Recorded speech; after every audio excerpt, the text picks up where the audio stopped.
Happy Mother's Day. Let's talk about Mother's Day from 1980, directed by Charles Kaufman. I already talked about the remake and didn't like it, but if you want to hear my thoughts on that movie, go check out that review. It's like a loose remake. It has nothing to do with this one. It's not similar at all, but this one I saw for the first time over about a year and a half ago in preparation for my 1980 ranking. Didn't care for it. On rewatch, I enjoyed it much more than I did before.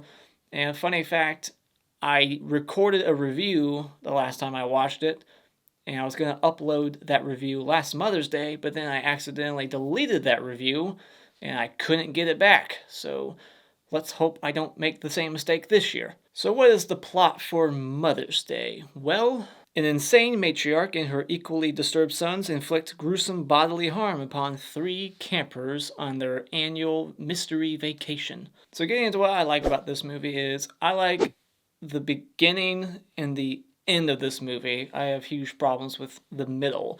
I think this movie has a fun opening, very silly, gruesome decapitation, and good misdirection. If you're going in blind, you don't know where it's about to go in this scene. You think this person's going to be the victim, but then the rug's pulled out from under you, and you're like, oh no, this person's not the good person. And so, fun opening, and then we're introduced to our characters, and I like these girls. The acting is decent. It's, in some areas, it's not the best acting, but it's not dog shit or anything. But I like these girls. They have a fun chemistry. I like the way they're introduced with the slideshow, and then like flashes forward 10 years later. We see where they all are now, and they have this annual vacation. And one of them gets to pick a mystery location. The other two don't know where they're going. They put like these bags over their heads, which was just odd. But yeah, I like these characters. They go skinny dipping. We get some nudity. And just the dialogue is pretty funny at times. Like the first act is like a trauma movie, and I think this is trauma, right?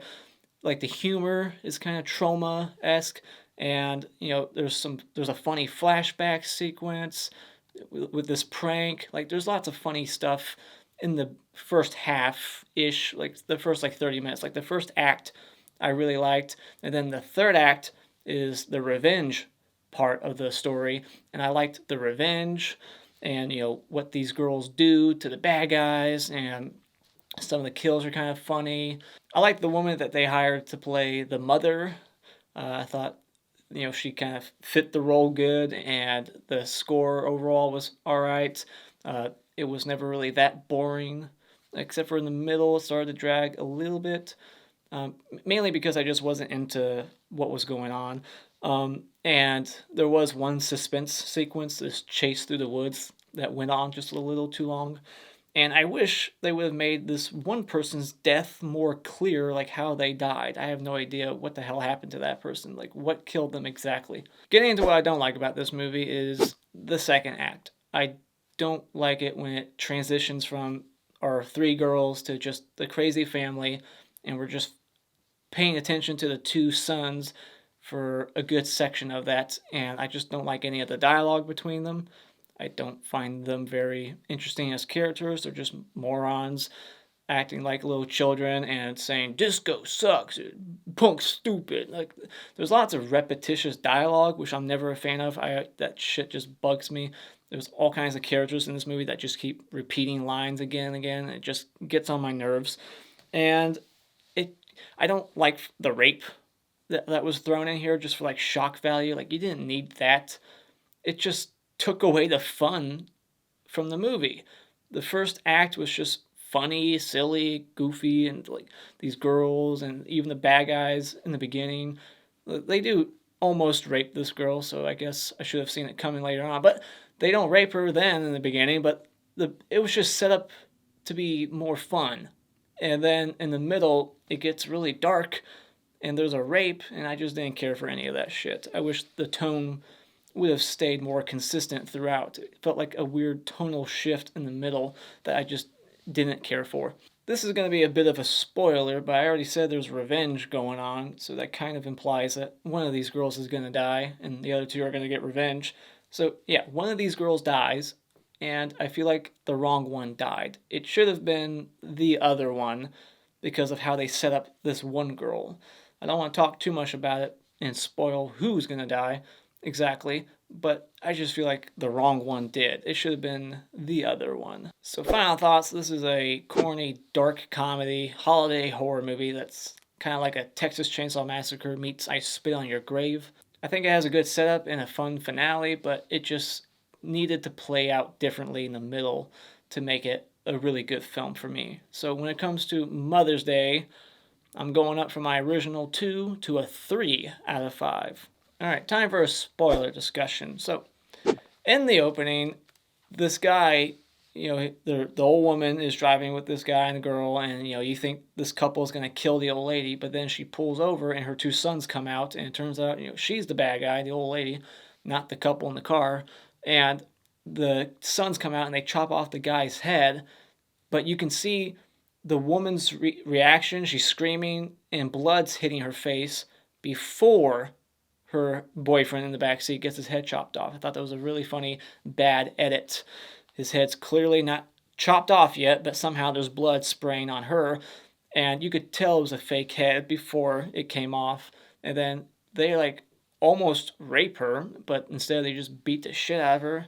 So that's what I mean. This is a fun, goofy movie, but then it gets really mean-spirited and dark at times. This is yet another one of those movies that says present day when it should just say 1980. It's stupid to say present day because it's not like it's 2022 in this film. So we're introduced to our 3 characters. One of them's from Beverly Hills, doing good. The other one has a sick mom who's voiced by some dude. For some reason, they hired a male to do the voiceover for the mom. I'm a sick woman. And the other girl is dating this piece of shit that you hope is going to die at some point. Hopefully he'll join them on their trip and get killed because he's a piece of shit. He's stealing money from his girlfriend who's working, and he's out of work. He's just like some struggling artist, snorting cocaine, stealing her money. Please kill this guy. But no, he gets to live. What a shame. But yeah, then they go to this convenience store, and it looks like Deliverance on the outside, these kids playing banjo. And they go inside and you get this crazy Ralph dude who's telling them don't go up there. But then they start wrecking the place, acting like idiots. They got bags over their head and they just wreck the place. And then he's like, good, never mind what I said. Go to that place, you fucking lesbians. So I thought that was pretty funny. Jackie in this movie is like Shelly in Friday the 13th Part 3.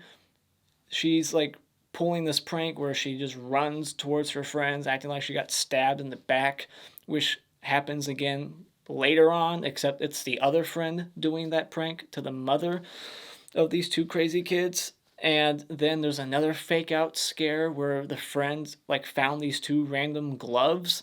So you think it's one of the kids grabbing, one of the sons, you think it's one of the sons grabbing her leg, but it's one of the other girls who just found this random glove. And it was just a weird fake out scare.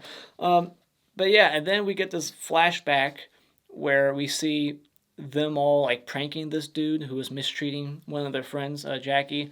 They get him to this baseball field, and he just strips nude. And of course, he has those white boxers with the hearts all over it. He just strips nude and starts doing push-ups in the middle of this baseball field, and then they turn on the lights, and he starts running, he's tripping over himself, but it's he doesn't even put on his pants right away. It would take 1 second to put your boxers back on, but he starts running without them. I don't know why he didn't just put them on right away. I liked that when they were having a heartfelt moment around the fire, oh, thank you for being such good friends, and yada yada, and then boom, that's when they get attacked and tied up in their sleeping bags. And then this is when the movie kind of takes a little bit of a tonal shift. The one friend is forced to improv and put on a show for them, and then she gets raped, and then they stuff her body in a dresser drawer that's big enough for her to fit in.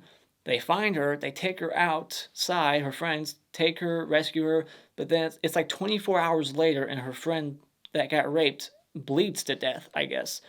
She had a little bit of blood on her lip and her arm. I'm not sure what they did to her, but whatever they did, it killed her 24 hours later. The practical effects on the friend's hand when she's lowering like the rope to help her friend escape, that looked pretty gnarly. Like, it was hard to look at. It looked pretty good. You know, the blood's not realistic looking, but the effect on her hand, though, like the big wound on both of her hands, it looked painful. Somehow Ike got access to a police car and uniform. Not sure how he got that car, but we get this long chase sequence, and they really just stretch it out a little too long, like her trying to grab the rock. Like, that scene goes on for like a full minute and a half, just her reaching for a rock. It's like, get on with it.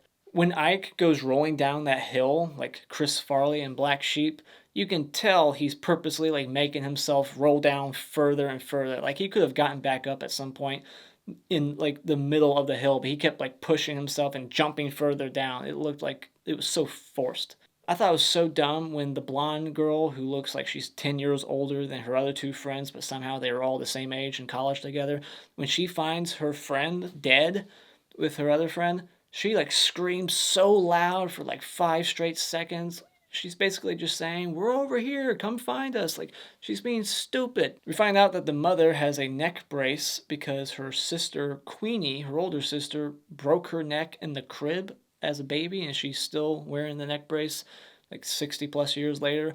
And her mother took Queenie's ear off, and she still has it in like a box, and it's just sitting there fresh. It's not like rotted away 60 years later. Then we get to the revenge. They break in, they get the one dude in the balls with a hammer claw, and they stick a knitting needle through his neck, and they're dragging him outside.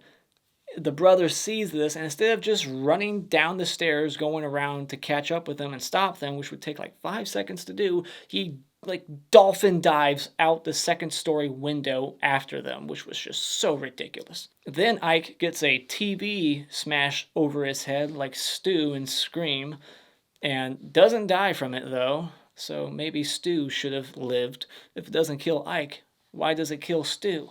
But then Ike gets killed with the electric carving knife. We don't get to see any aftermath here, and the sound design was not that great here. Sounded like weird thuds. We should have heard like flesh being, torn into. So the sound design could have been improved here. But I like that he gets his face stabbed a bunch with the carving knife. And then they suffocate the mother down in the basement with this like pair of balloon tits, which I thought was pretty funny. And the one girl is like pretending like it's her mom that she hates as she's doing it. And then they bury their friend, and then Queenie shows up, which I saw that coming the first time because they keep talking about Queenie, the mother. She keeps talking about her again and again, like, "She's attacking me, boys. You gotta protect me." So you knew Queenie was going to come into the picture at some point. I mean, they have her ear. That's evidence that she's real, right? So here she is, jumping in. It's a guy, too. It looks like a guy in a wig. And it's like this weird, choppy, slow-mo zoom in at the very end of the film. And, yeah, so that's the end of the movie. Queenie coming to kill the other 2 survivors. So, what are your thoughts on Mother's Day? Do you prefer this one or the remake? Let me know in the comments below. And as always, if you like what you've seen here, you can hit this like button and become a subscriber today just by clicking on my cartoon face in about 5 seconds. And remember, it's all an opinion. You don't need to get butthurt about it.